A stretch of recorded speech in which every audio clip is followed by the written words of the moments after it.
Memorable moments for Murray in Montreal, but doesn't mean momentum as the summer winds down. Before we ponder that, let's get to semifinal weekend at the Rogers Masters, a weekend without Roger Federer or Rafael Nadal, both losers in the quarterfinals of this ATP Masters 1000 event. The first semifinal had Juan Martin Del Potro versus Andy Roddick in a rematch of their final in Washington, D.C. just 6 days prior. The opening set found both players, as expected, in command of their serve. That is, until the 10th game, when Roddick grabbed the set's only break.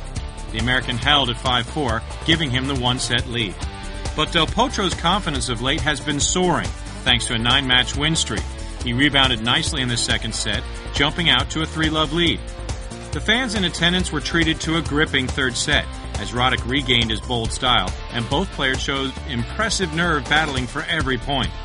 Roddick had his chance to pick up his first win against the Argentine in 3 meetings with a match point of 5-4. But Del Potro, who had 19 aces in the match, managed to escape, and the match continued. The following game, Roddick gifted Del Potro with a double fault on break point, and the 20-year-old Del Potro ended Roddick's run by holding serve for the match, and an appearance in his second consecutive final with a 4-6, 6-2, 7-5 win. The other semifinal of the day pitted Britain's Andy Murray against Jo-Wilfried Tsonga, who upset world number 1 Roger Federer in an intense quarterfinal. It would have been understandable if Tsonga suffered a bit of fatigue after his tough battle to get to the Final Four, but the 24-year-old never let on, using his punishing style to test Murray's mettle. The Scot broke Tsonga 3 times in the first set, capturing it 6-4. Endurance would prove to be the key in the second set, as both players battled fiercely. Each managed to save both break points faced in the set, which led to a tiebreak.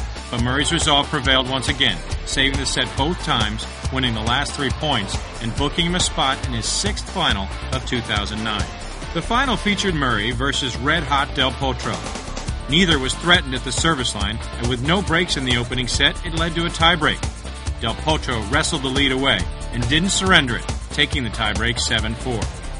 Del Potro was able to stay in the second set by saving 5 of 6 break points in that set, but in the tiebreak, Murray, who won 15 of his 17 first-serve points in that second set, jumped out front and evened this match 1 set all.